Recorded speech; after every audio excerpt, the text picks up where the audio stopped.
and I haven't seen her in, a long time, probably a couple of years. So when I went to see her, she started telling me about this pastor in town.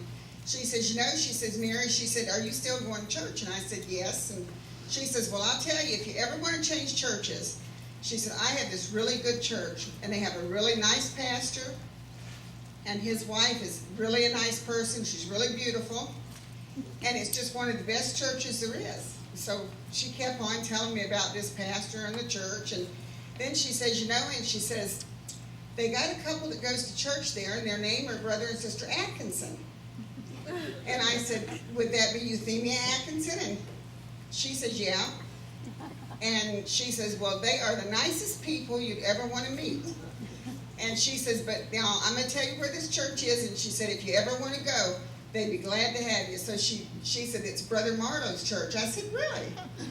And she said, yeah. And I said, well, that's where I go to church at. And she didn't know that, all that time. But she just went on and on and on about this church. So, I want to thank God for bringing me here. He brought me here like 10 years ago, and, I left and went to Michigan. And Brother Marlowe, first I talked to Brother Farias about it, and he says, I don't think you should go. I think that's a mistake. I said, well, Brother Farias, I've already made my mind up. You can't change it. I'm hard-headed, and when I say I'm going to do it, I'm going to do it. So Brother Marlowe came to me, and he says, Mary, I don't think you should go to Michigan.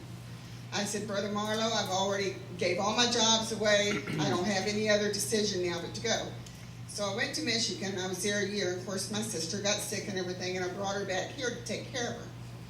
I came, and I promised God when I was up there, I said, God, if you'll let me get back to Bradenton, to the Bradenton Gospel Tabernacle, I promise you I will never leave there again.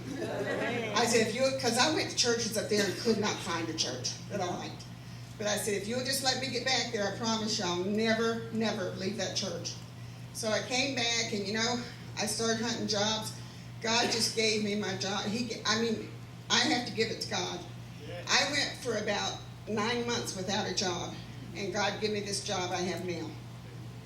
And I'm telling you, when He gave it to me, I used to think, God, I need a job. When are you going? I'm looking around, I can't find nothing. And then this job came. Well, the other day, I went to the mailbox to check my mail. And of course, there was no check. And I went Friday, no check. So I knew that the woman's daughter-in-law and son was in town, so I texted her and I said, can you tell me when you mailed my check? She said, well, we didn't mail it, Mary. She said, I'm going to bring it over to you. So they came over, and of course her husband handed me the check. Well, then she comes to me and she hands me this envelope. Now, I have 3 dogs that needed to go to the vet. They need to go to the vet for 30 days now. This is how good God is. After they left and I opened up that envelope, they gave me $1,000. And a note inside of there thanking me for how much, I did. And it's not me. It's God has been able, with my back, God has made me be able to do it. And I just want to thank God tonight for everything. Everything He's ever done for me.